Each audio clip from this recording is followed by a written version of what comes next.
Se trata de Fernando Iglesias, que es diputado nacional por Juntos por el Cambio, además es periodista, fue camionero, profesor de inglés, italiano y tango, y además baila muy bien el tango, fue entrenador de vóley y profesor de educación física. Y acá me enojo con la producción porque cada vez que viene un invitado le ponen las bandas que le gustan y de qué equipo es.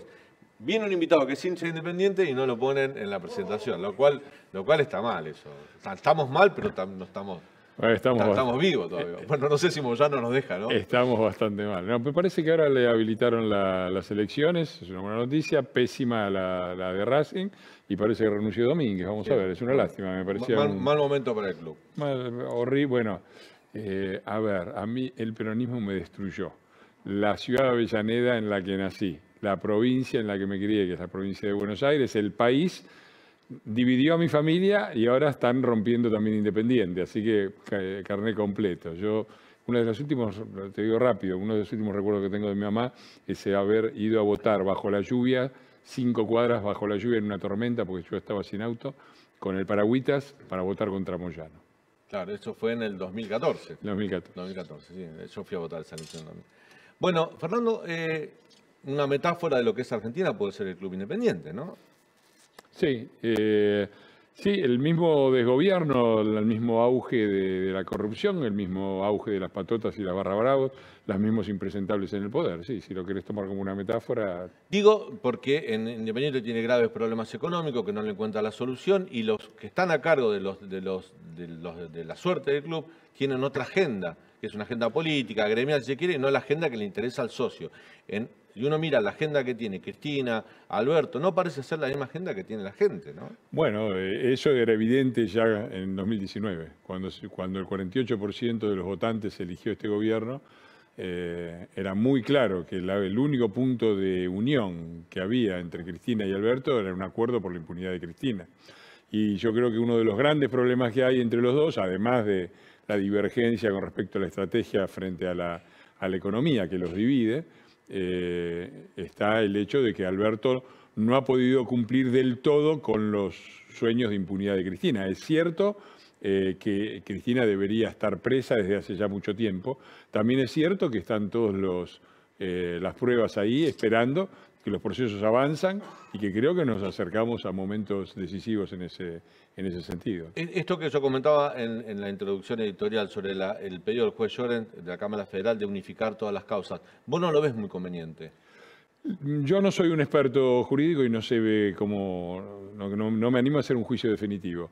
Digo que unificar todas las causas en una es de jugar todos las fichas a una sola. Está clara, me parece, la culpabilidad de Cristina, está probada en diferentes causas y me parece muy difícil que logren articular a todos los jueces de todas esas causas para que ella zafe de todo. Con una causa sola unificada sería distinto. Me lo pregunto, es simplemente una pregunta de alguien que no es abogado ni experto en temas judiciales. Sin embargo, el escrito del juez Mariano Llorens habla de que las tres persiguen el mismo designio criminal. Eso es una posición que está tomando la Cámara también. Bueno, eso sí, eso yo coincido. A ver, estos muchachos no son políticos que se corrompieron, como podría ser el caso de Menem, donde había corrupción. Acá hay una mafia que se hizo cargo de la política y está muy claro en esta causa específica que es de vialidad. A ver, la provincia de Santa Cruz recibía la misma cantidad de fondos para obra pública que recibía la provincia de Buenos Aires, teniendo menos de 50 veces menos población. Y de ese dinero que fue a parar allá, el 80% iba a la empresa de Lázaro Báez, ¿no? Me parece que la causa con respecto a la obra pública estaba absolutamente probada. Y yo me enorgullezco de haber formado parte de los que empezamos con esta denuncia en el año 2008. La presentó la doctora Carrió, acompañada por muchos diputados que hoy estamos en diferentes partidos de Juntos por el Cambio. Había diputados de la coalición cívica, también estaba yo, Patricia Bullrich, Toti Flores, muchos, Elsa Quirós, Juan Carlos Morán. Y en aquel momento yo recuerdo, nos dijeron de todo. Nos dijeron que éramos apocalípticos, que hacíamos denuncias infundadas, que cómo íbamos a denunciar por asociación ilícita a un gobierno. Y es exactamente lo que fue. Creo que el tiempo nos dio la razón y lamentablemente ellos siguen siendo lo que son, una asociación ilícita que se hizo cargo del gobierno. Igual demasiado tiempo, 14 años para llegar, recién estamos en el preámbulo del juicio de vialidad, ¿no? Sí, sí. Bueno, esa es la demora de la justicia argentina, que por supuesto sigue el compás de la política, ¿no? Si revisamos nuestra gestión en el aspecto judicial fue muy criticada. Sin embargo, yo recuerdo toda la cantidad de personajes siniestros de este gobierno, vudú, que estaban presos, estaban en la cárcel. Todos esos han sido liberados por una justicia que es sierva del poder político. Y cuando digo sierva del poder político, no digo de todo el poder político, me refiero concretamente al peronismo. Ellos están hablando de Comodoro Pro. A ver, en Comodoro Pi hay 10 jueces, de los cuales creo que están en acción 9 en este momento. 8 de 9 han sido designados durante gobiernos peronistas, de Cristina, de Menem y de Néstor. La Corte Suprema de Justicia, también acusada por ellos de lawfare y agresión. Bueno, lo mismo, son 4 jueces, de los cuales, excepto Rosenkrantz, todos los demás han sido afiliados o funcionarios del Partido Justicialista. Yo no digo que necesariamente por eso sean no sean independientes. Claro. No sean independientes, digo, pero es raro que un partido que desde 1983 tiene la mayoría en el Senado, que ha designado la mayoría de los jueces, que tiene a 3 de 4 jueces que fueron afiliados o funcionarios del propio partido, se queje de lawfare en su propia contra. Lo que pasa es que las pruebas son tan abrumadoras que la justicia no puede más que fallar en contra de estos personajes. Ya nos vamos a meter con la política y la tregua, posible tregua o no, entre Alberto y Cristina. La última, ¿qué opinión te merece lo que hizo la UIF ayer, que se retira la causa y pide el sobreseimiento de Cristina, a pesar de que los técnicos de la UIF habían construido una prueba contundente para elevar el caso de vialidad? Vergonzoso, una claudicación de las instituciones. Ya lo hemos observado en la Oficina Anticorrupción, que ha hecho cosas similares. Su titular ha sido denunciado penalmente. Estamos estudiando la situación también con respecto a la UIF y claramente es una abdicación de las funciones que tiene que cumplir. La UIF es un organismo fundamental. Creo que la gestión ahí también de Mariano Federici fue brillante y es un organismo fundamental para evitar justamente la corrupción y el lavado de dinero. Si renuncia a esas obligaciones, me parece que los funcionarios responsables tienen que dar cuenta de ello. Fernando, ¿crees la teoría esta de que algunos analistas empiezan a mostrar o a decir sobre la tregua entre Alberto y Cristina?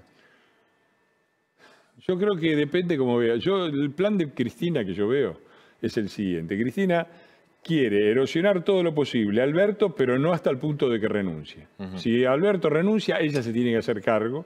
Y lo que ella está viendo es una explosión en la situación económica argentina, que hay muchísimos elementos para pensar que es muy probable. Cuando uno ve los números, ellos recibieron en 2019, en lo que llamaron tierra arrasada, un montón de colchones, un colchón equilibrio fiscal, equilibrio energético, superávit comercial, tarifas razonables, un tipo de cambio competitivo. Todo eso lo liquidaron en 2 años, lo reventaron al mismo tiempo que aumentaban la pobreza y la deuda. Ahora, todas esas alarmas están en rojo. ¿Qué dice Cristina? Yo me corro, que vaya Alberto, que no vaya a renunciar a Alberto, porque si no me tengo que hacer cargo yo. Y me parece que la jugada de ella es a desgastarlo sin que él renuncie. Por lo tanto, me parece que el plan de ella es que esto le reviente a Alberto, que todas las correcciones las tenga que hacer Alberto, y asumir como una especie de salvadora de la patria a posteriori.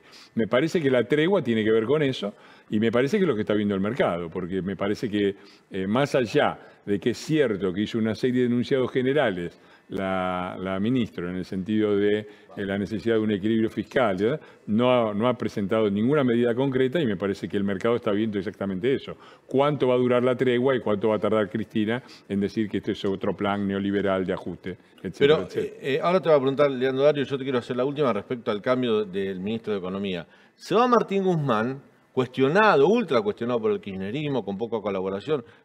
Basta leer al Cuervo Larroque, a dirigentes de la Cámpora, a Máximo Kirchner, a dirigentes diputados de la oposición, que incluso cuando se quejan, cuando la vocera Cerruti se queja de que el mal llamado salario básico universal no se puede abordar ahora por parte del Poder Ejecutivo, la moratoria jubilatoria, pero no son proyectos de ustedes, son proyectos del propio bloque oficialista. O sea, lo presionaron a Guzmán. Ahora, el día que se va Guzmán, Cristina dice que es una actitud desestabilizadora, pero realmente, yo no por defender a Martín Guzmán, pero la verdad que le hicieron la vida imposible, ¿no? Desde ese sector del Frente de Todos. Bueno, no hay que pedirle coherencia a Cristina, la única coherencia que tiene es la del enriquecimiento ilícito y la del poder y de la impunidad. A mí me parece que todo el episodio de la ministra Batakis deja mucho que desear, empezando porque no la podían, el presidente de la República llamando a alguien para proponerle que sea ministra de Economía y no pudiendo comunicarse con ella porque le robaron los cables de internet de la casa, ya da una idea del nivel de devastación y degradación en la que ha caído este país. Después uno se esperaba, lo razonable es que vos cambiás de ministro, haya inmediatamente una conferencia de prensa con declaraciones claras, con medidas concretas. En vez de eso fue la ministra al canal de la Corpo a hacer declaraciones con respecto a cómo colisionan los derechos. Y ese también me parece que es otro signo de degradación.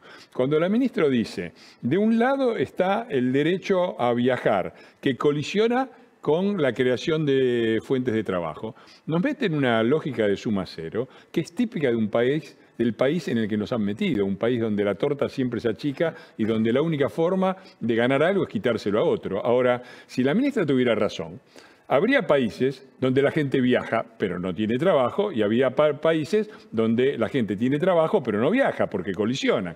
Hay de esos países, yo no conozco ninguno. Yo conozco países en donde la gente viaja y tiene trabajo, que son países que se rigen por una lógica económica razonable, y países donde la gente no puede viajar y no tiene trabajo, como la Argentina, como Venezuela, como Cuba, como todos los países que le gustan a este gobierno.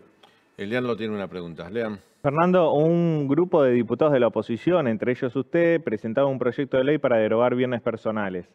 ¿Hay consenso entre los precandidatos a presidente de Juntos por el Cambio de gobernar, si son elegidos en 2023, sin poder recaudar ese tributo?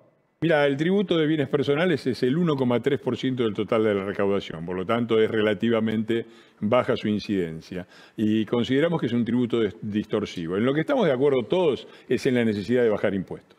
La carga impositiva ha crecido al mismo tiempo que han crecido los ñoquis del Estado, los planes de subsidio, la patria subsidiada por el Estado. Tenemos que bajar drásticamente eso.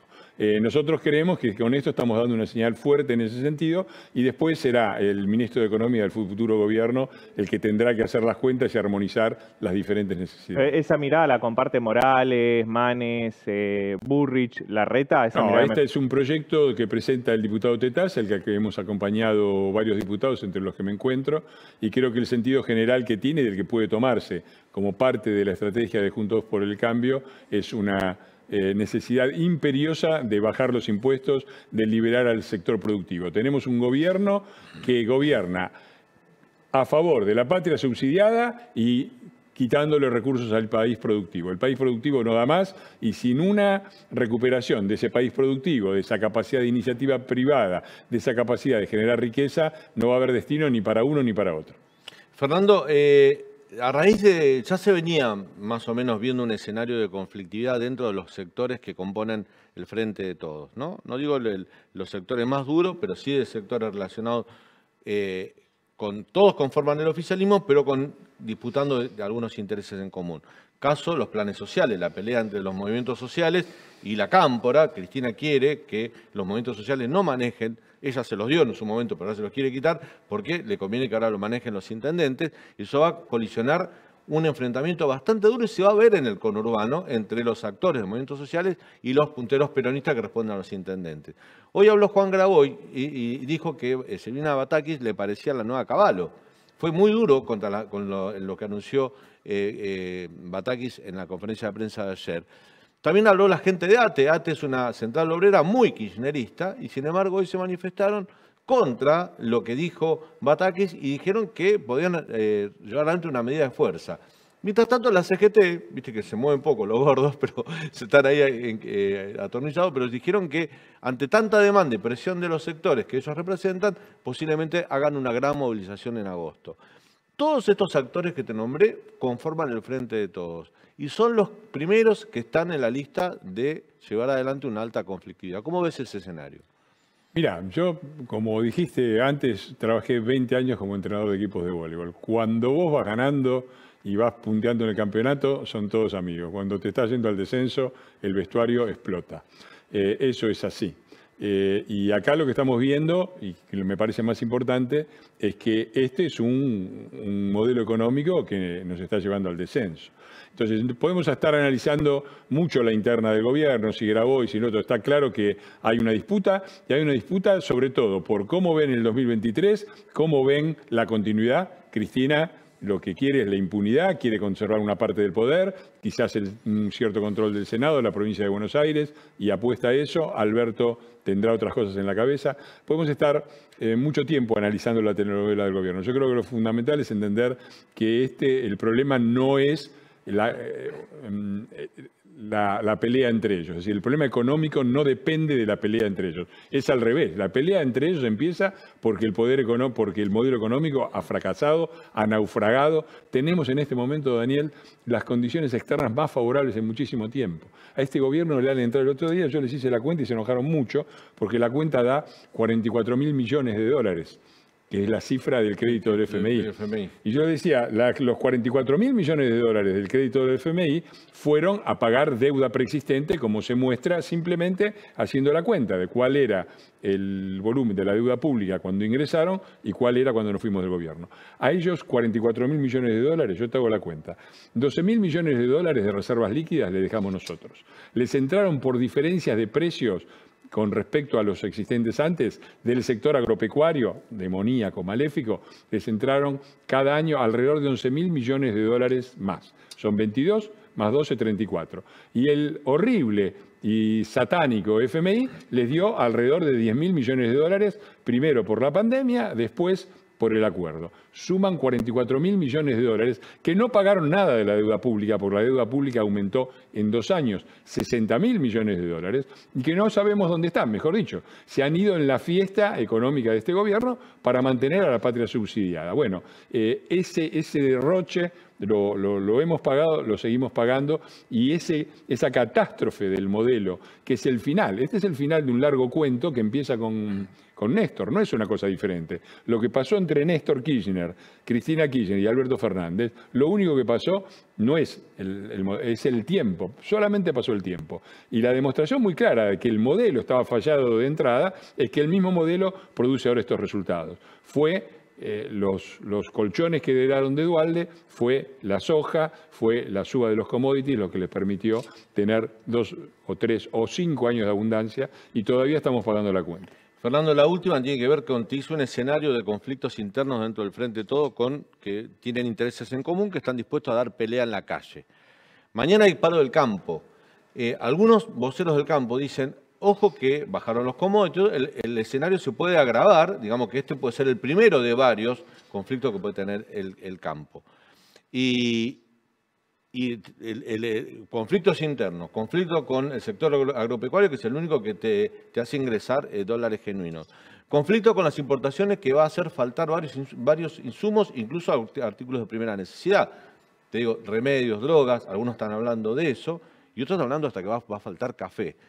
En el medio de una inflación galopante. La inflación de julio, vamos a estar con Camilo Tiscornia en el próximo bloque, posiblemente esté más cerca de 10 que de 5. Yo te pregunto si todo esto no convulsiona y no te presenta un peligro para la continuidad institucional del país. Mirá, yo creo que la Constitución hay que defenderla siempre, no solamente cuando nos conviene, y por lo tanto este gobierno tiene un mandato que termina el 10 de diciembre de 2023 y desde la oposición vamos a respetarlo. Nosotros no somos golpistas, nosotros no vamos a organizar saqueos como los que le armaron a Alfonsín y a De la Rúa, nosotros no vamos a tirar 14 toneladas de piedra. Ahora, la responsabilidad de mantener la gobernabilidad es por definición del propio gobierno. Es el gobierno, es este gobierno el que se propuso una alianza del agua y el aceite entre Cristina y Alberto y Massa, y dijeron que podían gobernar a pesar de que hacía poco tiempo estaban insultándose, a pesar de la diversidad de visiones. Nadie puede darse por sorprendido si cuando se votan delincuentes te roban las vacunas, ni cuando se votan personas que están profundamente peleadas y enemistadas entre ellos, después termina todo en una división. Yo no sé cuáles son las las consecuencias que puede tener desde el punto de vista institucional. Nosotros vamos a sostener nuestro lugar es el Congreso, es el lugar que nos asigna la Constitución. No vamos a caer en ningún abrazo del oso, el gobierno tiene que mantenerse solo y tiene la responsabilidad de la gobernabilidad. Es lo que ellos dijeron, dicen que son los únicos que pueden gobernar la Argentina, es hora de que se pongan las pilas. ¿Ves entonces que el peligro de gobernabilidad está más adentro del frente de todos que de parte de afuera? Me parece que si hay alguien que está haciendo golpismo y erosión de la figura presidencial es la vicepresidente y desde hace mucho tiempo. Es hora de que entre ellos, si cuando Alberto dice que le pido a la oposición que se callen porque me perjudican, comete dos injusticias. La primera es que se olvida de las cosas que él hizo en el 2019. Apenas ganó las PASO en agosto, empezó a decir que el FMI veía vacío de poder, había que adelantar las elecciones, el dólar tenía que estar a no sé cuánto. Todas esas afirmaciones golpistas de Alberto se las olvida ahora cuando nos pide que nos callemos. Y nosotros no nos vamos a callar. Además, porque la que está hablando y contra su gobierno no es la oposición, nosotros ejercemos la función crítica que nos reserva la Constitución,